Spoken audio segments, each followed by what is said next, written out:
বন্ধুরা নমস্কার। 2024 সালটা ভারতের রাজনীতির জন্য অত্যন্ত গুরুত্বপূর্ণ ছিল। এই সালটাতে যদিও সালটা বিদায় আর কিছুদিন কয়েক ঘন্টার মধ্যে মানে 24 ঘন্টার বেশি সময় পরে এই সালটা চলে যাবে, কিন্তু এই বছরে দেশে লোকসভা নির্বাচন হয়েছে, দেশে অনেকগুলো বিধানসভা নির্বাচন হয়েছে, কোথাও বিজেপি বিজয়ী হয়েছে, কোথাও বিরোধীরা বিজয়ী হয়েছে, নানান দিকে নানান রকম ঘটনা ঘটেছে।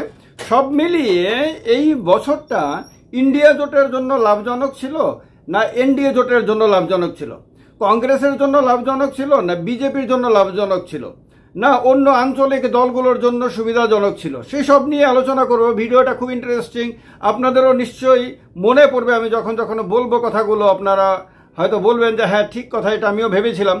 তো এই কারণে ভিডিওটা ইম্পর্ট্যান্ট, তাই না টেনে খুব ইন্টারেস্টিং ভিডিও, ভালো করে শুনবেন, কারণ দেশের রাজনীতির এই বছরটা আপনাদেরকে মনে রাখতে হবে আরও অনেক বছর। কেন? এই বছরে দেশে লোকসভা নির্বাচন হয়েছে। লোকসভা নির্বাচনে 10 বছর পরে বিজেপি সংখ্যাগরিষ্ঠতা হারিয়েছে। 10 বছর পরে বিজেপি নেতৃত্বাধীন এনডিএ সরকার গঠিত হয়েছে। যদিও 10 বছর পরে না, এখানে বলা উচিত 1999 সালের পরে আবার দেশে প্রকৃত অর্থে এনডিএ সরকার গঠিত হয়েছে। 1999 সালে আমাদের প্রয়াত প্রাক্তন প্রধানমন্ত্রী অটল বিহারী বাজপেয়ীর নেতৃত্বে আপনার সর্বশেষ এনডিএ সরকার গঠিত হয়েছিল। এরপর 2014 থেকে 2024 পর্যন্ত যে সরকার ছিল সেই সরকার মূলত এনডিএ নির্ভর সরকার ছিল না, এটা বিজেপি সরকার ছিল, কারণ বিজেপির একার কাছেই পূর্ণ সংখ্যাগরিষ্ঠতার চেয়ে অনেকটা বেশি সংখ্যা ছিল। তো এই নির্বাচনে এই বছরে নরেন্দ্র মোদীকে এনডিএ সরকারের প্রধানমন্ত্রী বলতে হচ্ছে এবং আক্ষরিক অর্থে এছাড়া কোনো উপায় নাই। এইটা হলো একটা বড় ঘটনা। এই বছরে কংগ্রেস অনেক নিচু অবস্থা থেকে রাজনৈতিকভাবে আবার উঠে দাঁড়ানোর একটা প্রক্রিয়া শুরু করেছে এবং কংগ্রেস নতুন করে তার কর্মীদের মনের মধ্যে আশা জাগাতে শুরু করেছে এই বছরের লোকসভা নির্বাচনে। কারণ 10 বছর পরে কংগ্রেস আনুষ্ঠানিকভাবে আপনার বিরোধী দলনেতার পদ পেয়েছে। 2014 সালের নির্বাচনেও কংগ্রেসের কাছে বিরোধী দলনেতার পদ পাওয়ার জন্য উপযুক্ত সংখ্যক এমপি ছিল না লোকসভায়। 2019 সালের লোকসভা নির্বাচনেও উপযুক্ত সংখ্যা না থাকার কারণে কংগ্রেস কিন্তু বিরোধী দলনেতার পদ পায়নি। এই 2024 সালে বিরোধী দলনেতার পদ পেয়েছে এবং এর কারণে রাহুল গান্ধী এখন ভারতবর্ষের লোকসভার বিরোধী দলনেতা হিসাবে স্বীকৃত। তো এটা সাংবিধানিক পোস্ট এবং আপনার ক্যাবিনেট মিনিস্টারের মর্যাদার পোস্ট, এই কারণে এটা খুব ইম্পর্ট্যান্ট একটা প্রাপ্তি কংগ্রেসের জন্য। এরপরে আসি আমরা, আচ্ছা এবার আঞ্চলিক দলগুলোর কথাও বলি। আঞ্চলিক দলগুলো 10 বছর পরে আবার সুযোগ পেয়েছে কেন্দ্রের সরকারে ডমিনেট করার। 10 বছর আগে 2014 সাল পর্যন্ত, 14 সালের লোকসভা নির্বাচন পর্যন্ত ডক্টর মনমোহন সিংয়ের নেতৃত্বে যে সরকার ছিল সেই সরকারটা কিন্তু আঞ্চলিক দল নির্ভর সরকার ছিল, সেটা কংগ্রেসের একার সরকার ছিল না, এটা একটা জোটের সরকার ছিল, যে জোটটার নাম ছিল ইউপিএ, ইউনাইটেড প্রোগ্রেসিভ অ্যালায়েন্স। তো সেই জোটের সরকার ছিল, খেয়াল রাখতে হবে। তো জোট সরকার, আঞ্চলিক অনেকগুলো দল ছিল সেই সরকারের শরিক দল, সেই দলগুলোর উপরে নির্ভরতা ছিল কংগ্রেসের। কিন্তু মাঝখানের 10 বছর আঞ্চলিক দলের উপরে নির্ভরশীল সরকার ছিল না। আঞ্চলিক দলগুলো যদি এনডিএ মানে বিজেপিকে সমর্থন নাও করতো তাহলে বিজেপির কিচ্ছু আসতে যেত না। কিন্তু এখন আবার আঞ্চলিক দলগুলো তাদের হারিয়ে যাওয়া গুরুত্ব ফিরে পেয়েছে এবারের লোকসভা নির্বাচনে। সেদিক থেকেও 2024 সালটা খুবই ইম্পর্টেন্ট দেশের রাজনীতির জন্য। 2024 সালে অনেকগুলো বিধানসভা নির্বাচন হয়েছে, এর মধ্যে বেশ কিছু বিধানসভা নির্বাচন হয়েছে লোকসভা নির্বাচনের সঙ্গে। আপনাদের মনে আছে যখন লোকসভা নির্বাচন হয়েছে তখনই অন্ধ্রপ্রদেশ বিধানসভা নির্বাচন হয়েছে, তখনই আপনার উড়িষ্যা বিধানসভা নির্বাচন হয়েছে, তখনই আপনার অরুণাচল প্রদেশ বিধানসভা নির্বাচন হয়েছে, সিকিমের বিধানসভা নির্বাচনও ওই সময়ই হয়েছিল।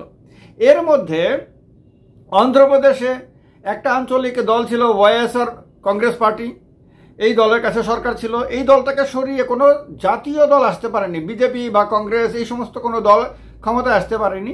এসেছে আর একটা আঞ্চলিক দল টিডিপি, তেলুগু দেশম পার্টি। এই বছরই সিকিমে বিধানসভা নির্বাচন হয়েছে। সিকিম বিধানসভা নির্বাচনে সিকিম ক্রান্তিকারী মোর্চা নামে যে দলটি ক্ষমতায় ছিল, এই দল ক্ষমতা ধরে রেখেছে।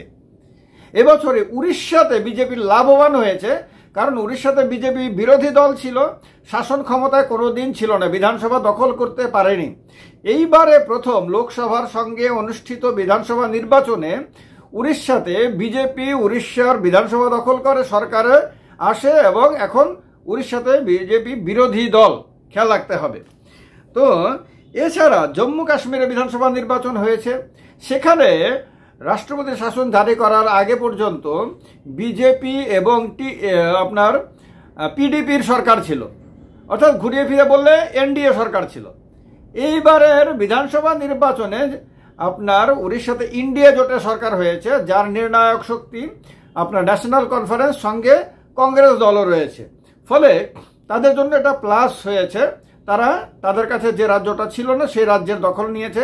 কিন্তু এক্ষেত্রে বলে দেওয়া উচিত যে যখন জম্মু কাশ্মীরের বিধানসভা নির্বাচন হয়েছে, এটা নরেন্দ্র মোদী নেতৃত্বাধীন বিজেপি সরকার, এনডিএ সরকারের জন্য এটা একটা অ্যাচিভমেন্ট যে কোনো রক্তপাত ছাড়া, কোনো বড় ধরনের কোনো হিংসাত্মক ঘটনা ছাড়া কিন্তু বিধানসভা নির্বাচন হয়েছে। এটা কিন্তু কেন্দ্রীয় সরকারের একটা সাফল্য। এই সাফল্যের অংশীদার কিন্তু নরেন্দ্র মোদী, অমিত শাহ কিন্তু অবশ্যই। কারণ জম্মু কাশ্মীরে অনেকেই আশঙ্কা করেছিলেন যে ব্যাপক হিংসাত্মক ঘটনা ঘটতে পারে, হয়তো যেরকমভাবে অতীতে বিভিন্ন সময় হয়েছে, কিন্তু তারা কিন্তু হিংসা রোধ করে শান্তিতে জম্মু কাশ্মীর বিধানসভা নির্বাচন করাতে পেরেছেন। ফলে এটা তাদের দক্ষতা, এটা তাদের মান্যতা দিতেই হবে। হরিয়ানাতে বিধানসভা নির্বাচন হয়েছে। হরিয়ানাতে ব্যাপকভাবে পরিবর্তনের জোয়ার উঠেছিল বলা হয়েছে, কিন্তু হরিয়ানাতে বিজেপির কাছে সরকার ছিল, বিজেপির কাছে রয়েছে, অর্থাৎ বিজেপি তার ক্ষমতাটাকে ধরে রাখতে পেরেছে হরিয়ানাতে। আপনার ঝাড়খণ্ডে নির্বাচন হয়েছে। ঝাড়খণ্ডে আপনার হেমন্ত সোরেনের নেতৃত্বাধীন ঝাড়খণ্ড মুক্তি মোর্চার নেতৃত্বাধীন ইন্ডিয়া জোটের সরকার ছিল, সঙ্গে কংগ্রেস ছিল, কমিউনিস্ট পার্টি ছিল, এতে আরজেডি ছিল, এদেরকে মিলিয়ে ইন্ডিয়া জোটের সরকার ছিল। এবারে বিজেপি আশা করেছিল ঝাড়খণ্ডে ক্ষমতায় আসতে পারবে, তার জন্য ব্যাপকভাবে পরিশ্রম করেছিল। হিমন্ত বিশ্ব শর্মার কে দায়িত্ব দিয়ে সেখানে পাঠানো হয়েছিল, কিন্তু হেমন্ত সোরেনের নেতৃত্ব গুণের কাছে বিজেপি এবং এনডিএ জোট পরাজিত হয়। সেখানে ক্ষমতার পরিবর্তন হয়নি, প্রত্যাবর্তন হয়েছে। যেমনভাবে হরিয়ানাতে প্রত্যাবর্তন হয়েছে, তেমনভাবে ঝাড়খণ্ডে প্রত্যাবর্তন হয়েছে, মহারাষ্ট্রে প্রত্যাবর্তন হয়েছে। মহারাষ্ট্রে বিরোধীরা আশা করেছিল যে সেখানে ইন্ডিয়া জোটের ক্ষমতা হবে, তারা সরকারে আসবে, তারা জিতবে নির্বাচনে। কংগ্রেস কর্মীরা বা বিরোধী কর্মীরা মনের মধ্যে এক বুক আশা তৈরি করে নিয়ে তারা স্বপ্ন দেখতে শুরু করেছিলেন, কিন্তু বিজেপির দক্ষতার সামনে তারা পরাজিত হয়। সেখানে এনডিএ সরকার প্রতিষ্ঠিত হয় বা মহায়ুতি সরকার প্রতিষ্ঠিত হয়। তো সেখানেও ক্ষমতায় প্রত্যাবর্তন হয়েছে, পরিবর্তন হয়নি। এইরকমভাবে ভারতবর্ষে যদি আমরা অরুণাচল প্রদেশে নির্বাচন হয়েছে, বিধানসভা নির্বাচন হয়েছে, সেটাও লোকসভা নির্বাচনের সঙ্গে। সেখানে বিজেপি সরকার ছিল, বিজেপি সেখানে প্রত্যাবর্তন করেছে, পরিবর্তন হয়নি। তো যদি সব মিলিয়ে যদি আমরা দেখি, তাহলে এই বছরটাতে প্রত্যাবর্তনই বেশি হয়েছে।